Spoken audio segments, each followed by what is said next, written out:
Hello friends, healthy India में आप सभी का स्वागत है। मैं मधु श्रीवास्तव आज भी आपको हेल्थ के बारे में कुछ नई बातों की जानकारी देने जा रही हूँ। आज मैं आपको बताऊंगी नॉन कम्युनिकेबल डिजीज के बारे में। ये क्या है, इसमें क्या करना चाहिए, कैसे बचा जा सकता है, उसके बारे में बताने से पहले मैं आपको बताना चाहती हूँ। आप लोगों ने देखा होगा कि वृद्धावस्था में बीमारियां ज़्यादा होती हैं। इसका मतलब ये नहीं होता कि वृद्ध होते ही बीमारियां अचानक होनी शुरू हो जाती हैं। ऐसा नहीं होता है। बीमारियां 30 साल की अवस्था पार करते ही शुरू हो जाती हैं, लेकिन उस समय हमारी प्रतिरोधक क्षमता तेज होती है, इसलिए ये बीमारियां हमारे ऊपर हावी नहीं होती। लेकिन जैसे जैसे उम्र बढ़ती है तो ये बीमारियां भी बढ़नी शुरू हो जाती हैं। तो इन बीमारियों से बचने के लिए हमें अभी से क्या करना चाहिए और कैसे इन बीमारियों से बचेंगे, उसके बारे में आज आपको बताऊंगी। देखिए, बीमारियां दो तरह की होती हैं, कम्युनिकेबल डिजीज और non communicable disease.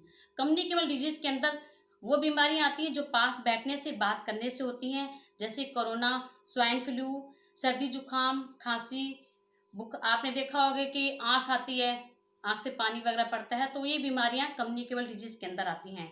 Non communicable disease के अंदर वो बीमारियां होती हैं जो हमारे शरीर के अंदर होती हैं, जैसे कि टीबी, कैंसर, बीपी की शिकायत, शुगर की शिकायत। ये बीमारियां नॉन कम्युनिकेबल डिजीज के अंदर आती हैं।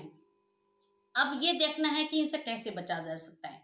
30 साल की अवस्था पार करते ही हमेशा आपको 6 महीने, 4 महीने में, जैसा भी आपको टाइम मिलता है, जैसा आपको पॉसिबल है, पास के स्वास्थ्य केंद्र में जाकर अपने वजन का नाप करवाना चाहिए, कमर नापनी चाहिए, बीपी और शुगर का चेकअप भी करवाना चाहिए। अगर आप खाना खा के शुगर चेक करवाते हैं और 126 से ज़्यादा शुगर आपकी आ रही है तो डॉक्टर की राय के अनुसार अपना ट्रीटमेंट शुरू करना चाहिए। अब बात करते हैं बीपी की। यदि आपका बीपी 140/90 से ज़्यादा आ रहा है तो घबराएं नहीं, 4 घंटा वेट करें, दोबारा बीपी चेक करवाएं। पॉसिबल हो दूसरे दिन फिर चेक करवाएं। अगर फिर भी 140/90 से आपका बीपी ज़्यादा आ रहा है तो डॉक्टर के गाइडलाइन के अनुसार ही अपना ट्रीटमेंट शुरू करें। इससे क्या होगा कि अभी से अपनी इलाज शुरू कर लेंगे तो बाद में बीमारी ज़्यादा नहीं बढ़ेगी। इसके लिए सर्वे होता है, एनसीडी सर्वे होता है सरकार के द्वारा, जिसमें कि एनएम आशा सर्वे करती है और ऐसे केस जो होते हैं उनको छांट के उनका ट्रीटमेंट शुरू करवाते हैं, जिससे कि समय पर उनका इलाज हो सके। इसके अंदर कुछ और बीमारियां भी आती हैं। देखिए, मैं आपको ये बताना चाहती हूँ।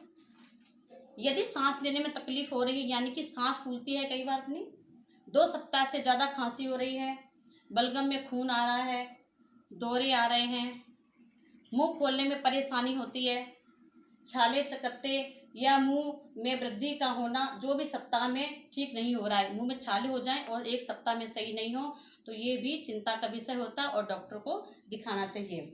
आवाज़ में कुछ अंतर आना, जैसे अपनी नॉर्मल आवाज़ होती है उससे कुछ अजीब सा महसूस आपको होता है तो आपको उसका भी चेकअप करवाना चाहिए। ये वो बीमारी होती है जो महिला पुरुष दोनों में ही होती हैं।